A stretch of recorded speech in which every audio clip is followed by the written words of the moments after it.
Hello guys, welcome back to my channel and सभी को good morning. और मेरी शुरुआत होती है मेरे मायके से। जैसे मेरी नींद खुलती है मेरे आंखों के सामने दिखती है मेरी अम्मा, जो सुबह सुबह रेडी हो गई थी मंदिर जाने के लिए, क्योंकि हमारे मंदिर में भागवत कथा हो रही है जिसमें मेरे मम्मी पापा यानी मेरी अम्मा, मैं अपनी मम्मी को अम्मा बोलती हूँ, तो मेरी अम्मा और पापा वहाँ पे परीक्षित जी बने हुए हैं और वो वहाँ पर सुबह में कोई पूजा होती है, फिर शाम में कथा होती है, मतलब सब लोग सुनते हैं। तो सुबह में वहाँ जाने के लिए तैयार हो रही।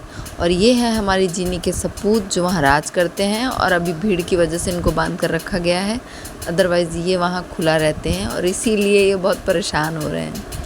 इधर मेरी भाभी ने सुबह सुबह स्टार्ट कर दिया है पंडित जी लोगों के लिए नाश्ता बनाना।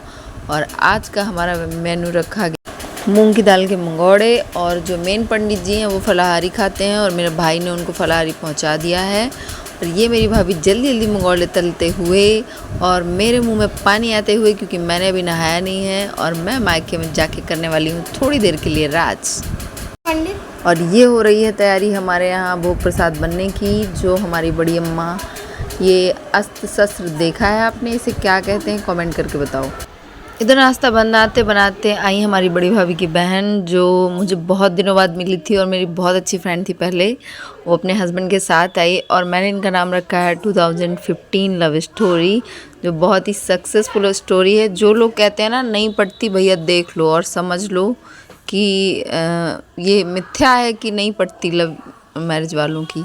ये है हमारी दो क्यूट क्यूट सी भतीजियाँ, जिनका नाम मैंने मोटू एंड पतलू और छोटे मियाँ बड़े मियाँ रखा हुआ है। इधर हम भी नहा कर आए हैं यार, और अपनी फ्रेंड के साथ और अपनी भतीजियों के साथ गरम गरम मंगोड़ों का आनंद ले रहे हैं। नाश्ता करने के बाद अभी बस जो आ रहा है उसे लग रहा है अरे मैं यहाँ कैसे। ये हैं हमारे दोनों भतीजे, और अभी हम जा रहे हैं जीने के बच्चे के हाल चाल देखने, जो रात में मुझे देखकर बहुत ही अलग रिएक्ट कर रहा था। बेचारा बार बार गुस्सा सा मुंह बना रहा है क्योंकि इसको बांध के रखा हुआ है। ये बात ये है कि इसे कोई बाहर नहीं दे रहा ज़्यादा।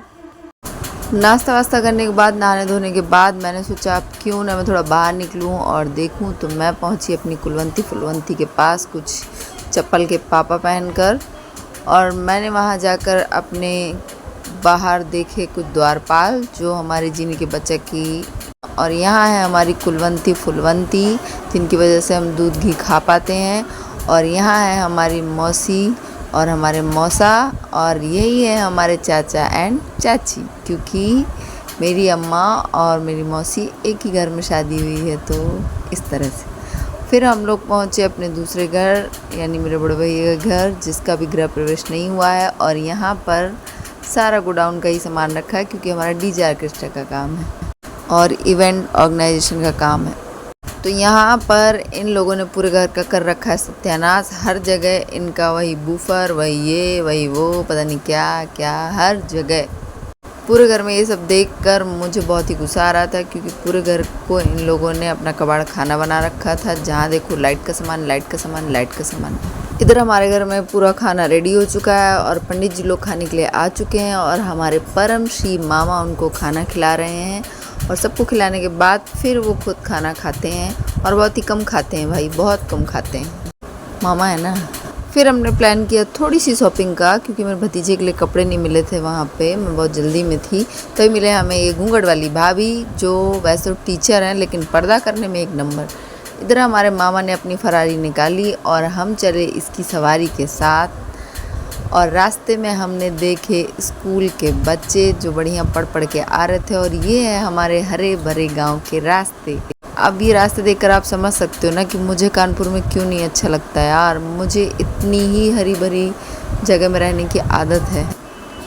फिर हम बहुत ही स्पीड के साथ पहुंचते हैं जल्दी से मॉल, जो हमारे घर के पास में ही है, ज़्यादा दूर नहीं है। वहाँ से हमने जल्दी जल्दी देखे अपने कृष के कपड़े, जो हमें वहाँ जल्दी में मिल गए, और मैंने अपने लिए कुछ ट्राई करने का सोचा और लिया भी। फिर मैंने वहाँ से जब आई तो पता चला कि देवरानी जेठानियों की श्रृंखला बढ़ चुकी थी, और ये लोग मिलकर बना रही थी। आज भगवान जी का जन्म होगा ना, तो ये लोग सब गुलगुला कढ़ी ये सब बनाकर रेडी कर रही थी, ताकि ये लोग शाम को आए तो बहुत जल्दी ना हो और अभी भोग भी लग जाए। तब तक मेरा भाई आया लेने और हम पहुँचे अपने मंदिर, और ये है हमारा मंदिर। जय श्री राम। इतनी शांति है यहाँ, इतनी शांति कि अगर यहाँ आप आते हो तो आपको लगता है बस हम यहीं के होके रह जाएं और हम कहीं ना जाएं। और यहाँ पर एकदम हरा भरा बगिया के अंदर यहाँ पे आपको तालाब, कुआं, हर चीज़ मिलेगी। और मेन चीज़ ये है कि मंदिर का जो सीधा रास्ता है, सामने वाला रास्ता वहाँ है मेन रोड, और बैक साइड है पूरे खेत, एकदम हरा भरा, एकदम शांत स्वच्छ माहौल। यहाँ मेरे श्री राम और हनुमान हो, वहाँ तो वो होना ही है। और यहाँ है हमारी श्रीमद् भागवत कथा। एक दिन के लिए ही सही, लेकिन कम से कम मुझे भागवत सुनने को तो मिला, अदरवाइज़ मैं दूर से ही सुनती रहती और मेरा मन बहुत ही आप होता रहता कि बस मैं नहीं जा पाई।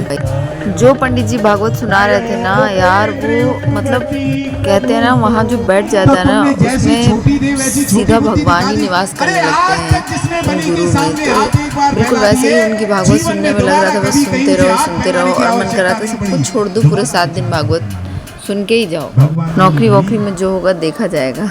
नहीं यार, ऐसा कहाँ होता है। इधर आज कृष्ण जी का जन्म था, तो हमने एक छोटे से नन्नू बाबू को किया तैयार और उन्हें कोशिश की कृष्ण जी बनाने की, और वो बिल्कुल वैसा ही सांवला सा सुंदर सा लग रहा था। मेरा भाई जो बहुत शर्मीला है और थोड़ा स्ट्रिक्ट बनने का नाटक करके कभी इन चीज़ों में शामिल नहीं होता, वो बड़े प्यार से डलिया वलिया लेके और उसको लेकर वासुदेव बनने के लिए रेडी हो गया भाई। जैसे ही जन्म हुआ, हम लोगों ने तुरंत भाई को भेजा वहाँ डलिया में वासुदेव की तरह।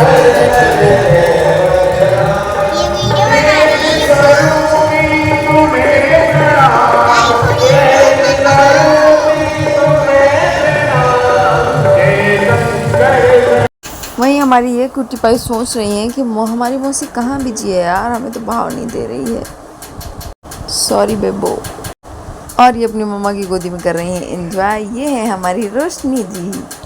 तो छत्र बन गई महाराज। अब यमुना जी में उबाल आ रहा है, क्योंकि प्रेम के आंसू में यमुना जी जा रही है, आज मैं पति के चरणों का प्रक्षालन कर लूं। और वहां पर जैसे ही भगवान ने देखा ये हमें डुबोने वाली है, तो इसलिए भगवान ने चरण लटकाया, चरण छुआ तो कहीं घुटने को कमर तक हो गई। और जैसे ही यमुना जी पार की, नंद भवन का रास्ता नहीं पता था। मानो यमुना जी कह रही हो वसुदेव, जिसका ब्रह्म संबंध हो जाता है उसे रास्ता खोजना नहीं पड़ता, रास्ता स्वयं उसके लिए रास्ता दे देता है।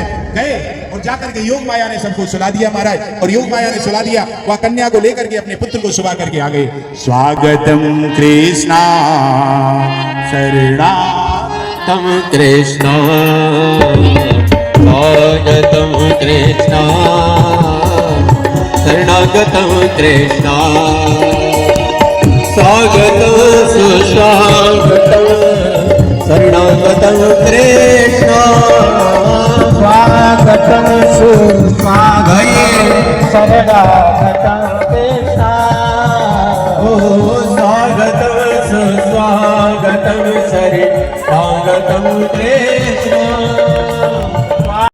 इधर हमारे अम्मा पापा भी गए पूजा करने और निछावर की। ये कन्हैया तो सच में जैसे जन्म के वक्त नहीं सब सो गए थे, खुद सो रहा था यार, तैयार करने से लेके स्टेज तक जाते भी सोते ही। इधर कृष्ण जी की खूब बधाइयाँ गाई गई और फिर हुआ डांस। सफल संग खेलत सुत पावे, सफल संग खेलत। फिर हमारी बिट्टू, पूजा और हमारी सारी भतीजियों ने किया मिलकर खूब सारा बधाई डांस।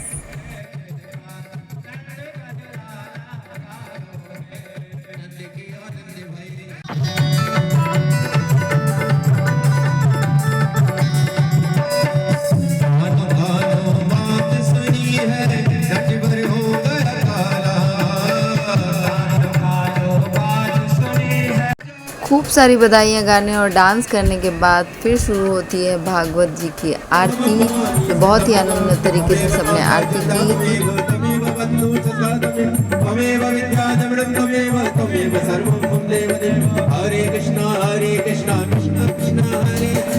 आरती खत्म होने के बाद और भागवत का विराम होने के बाद हम लोग ने कराया कुछ फ़ोटो सेशंस, जो कि बहुत ही ज़रूरी चीज़ें हैं हमारे लिए।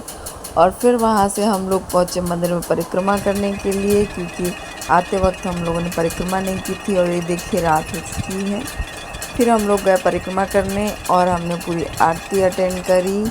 और यहाँ की भी आरती होने के बाद फिर हम चले घर के लिए। भाई आ चुका था लेने आरती के बीच में ही। फिर हम लोग जब घर पहुँचते हैं तो क्या देखते हैं कि वहाँ पर पंडित जी लोगों का खाना ऑलरेडी तैयार हो चुका था, वो जो कि पहले ही हुआ था, और रोटी भी सेक कर थालियाँ लगाई जा रही थी। और यहाँ से सभी पंडित जी भी भोजन करने के लिए पहुँच चुके